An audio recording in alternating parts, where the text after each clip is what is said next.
Hello friends, ओम श्री गणेशाय नमः। आप सभी का हमारी यूट्यूब चैनल पे हार्दिक स्वागत है। आज हम आपको शीतला अष्टमी की 3 पौराणिक कथाओं के बारे में बताएंगे। हिंदू धर्म में शीतला अष्टमी का विशेष महत्व होता है। यह हर साल होली के 8वें दिन मनाई जाती है। चैत्र मास के कृष्ण पक्ष की अष्टमी तिथि को शीतला अष्टमी और बासोड़ा के नाम से जाना जाता है। शीतला अष्टमी के दिन घर में चूल्हा नहीं जलाया जाता है। शीतला अष्टमी में बासी भोजनी माता को चढ़ाया जाता है और प्रसाद के रूप में ग्रहण किया जाता है। मान्यता है कि इस दिन के बाद बासी भोजन ग्रहण नहीं करना चाहिए, वो स्वास्थ्य के लिए हानिकारक होता है। धार्मिक मान्यताओं के अनुसार शीतला माता का स्वरूप शीतल है, जो रोग दोषों का हरण करने वाली है। माता के हाथों में कलश, सूप, झाड़ू और नीम के पत्ते हैं। वे गधे की सवारी करती हैं।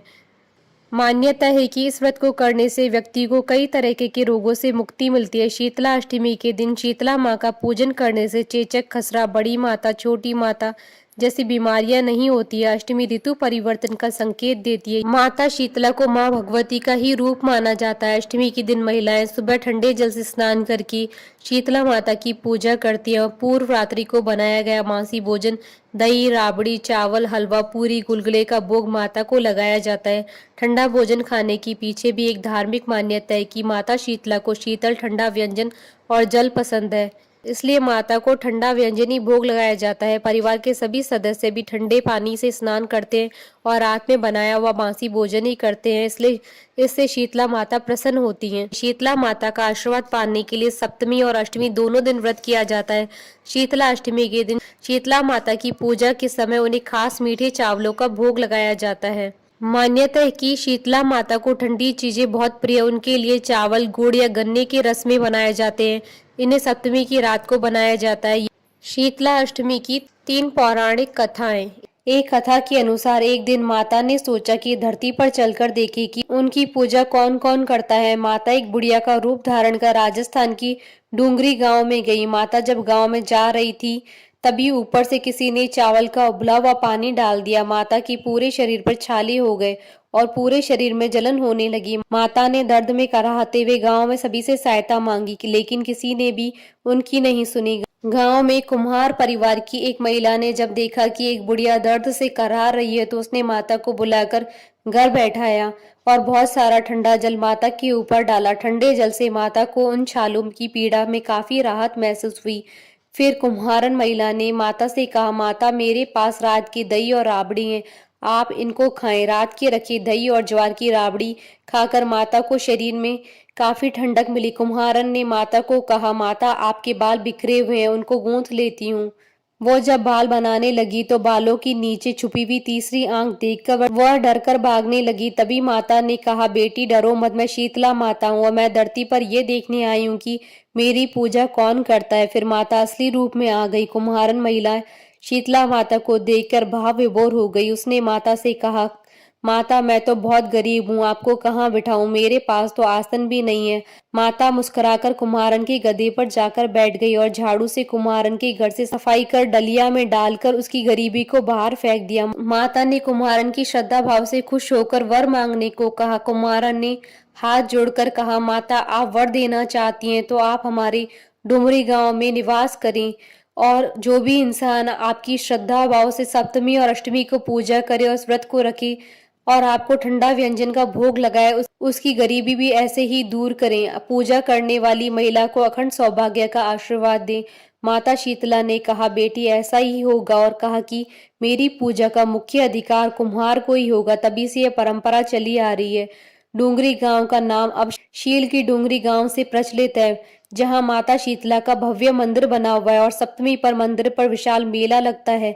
काफी संख्या में श्रद्धालु माता के दर्शन कर मनौती मांगते हैं और पूरी होने पर चढ़ावा चढ़ाते हैं। एक समय की बात है कि एक गांव में एक बूढ़ी माता रहती थी। उसी गांव में एक बार चैत्र कृष्ण अष्टमी के दिन शीतला माता की पूजन का आयोजन हुआ। गांव वालों ने शीतला माता की पूजा अर्चना करते हुए गरिष्ठ का प्रसाद माता शीतला को चढ़ाया। गरिष्ठ प्रसाद से माता शीतला का मुंह जल गया। माता शीतला से नाराज हो गई और अपने कोप से पूरे गांव में आग लगा दी। इस वजह से पूरा गांव जल के राख हो गया। हालांकि केवल उस बुढ़िया का घर बच गया। गांव वालों ने जाकर उस बूढ़ी माता से घर न जलने का कारण पूछा। तब उन्होंने माता शीतला को प्रसाद खिलाने की बात कही। बूढ़ी माता ने बताया कि उन्होंने रात को ही प्रसाद बनाकर रख लिया था और माता को ठंडा और बासी प्रसाद खिलाया। बूढ़ी माता की बात सुनकर गांव वालों को अपनी गलती का एहसास हो उन्होंने उसी क्षण माता शीतला से क्षमा याचना की तथा अगले ही पक्ष में सप्तमी अष्टमी के दिन उन्हें बासी भोजन का प्रसाद खिलाकर माता शीतला का पूजन किया। अन्य कथा के अनुसार एक गांव में ब्राह्मण दंपत्ति रहते थे। दंपत्ति के 2 बेटे और बहुएं थी। दोनों बहुओं को लंबे समय के बाद बेटे हुए थे। इतने में शीतला सप्तमी अष्टमी का पर्व आया। घर में पर्व के अनुसार ठंडा भोजन तैयार किया गया। दोनों बहुओं के मन में विचार आया कि यदि हम ठंडा भोजन करेंगे तो बीमार होंगे। बेटे भी अभी छोटे हैं। इस कुविचार के कारण दोनों बहुओं ने तो पशुओं के दाने तैयार करने के बर्तन में गुपचुप से 2 बाटी तैयार कर ली। सास बहू शीतला माता की पूजा करके आए और शीतला माता की कथा सुनी।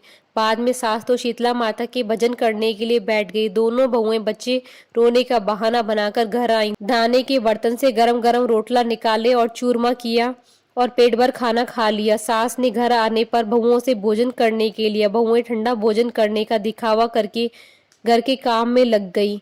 सास ने कहा, बच्चे कब से सोए हुए हैं, उन्हें जगाकर भोजन करा लो।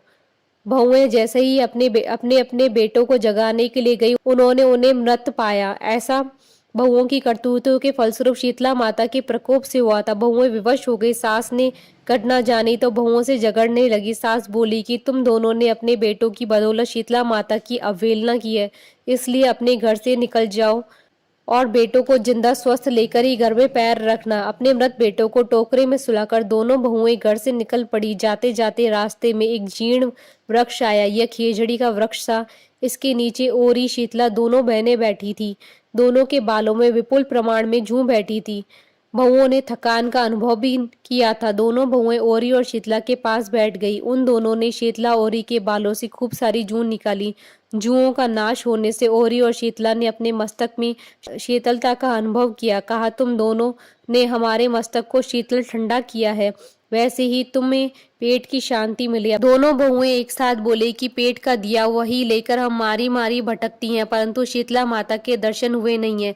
शीतला माता ने कहा कि तुम दोनों पापनी हो, दुष्ट हो, दुराचारणी हो, तुम्हारा तो मुंह देखने भी योग्य नहीं है। शीतला सप्तमी के दिन ठंडा भोजन करने के बदले तुम दोनों ने गर्म भोजन कर लिया था। यह सुनते ही बहुओं ने शीतला माता जी को पहचान लिया। देवरानी जेठानी ने दोनों माताओं का वंदन किया। गिड़गिड़ाते हुए कहा कि हम तो भोली भाली हैं, अनजाने में हमने गरम खा लिया था। आपके प्रभाव को हम जानती नहीं थी। आप हम दोनों को क्षमा करें। पुनः ऐसा दुष्कृत्य हम कभी नहीं करेंगी।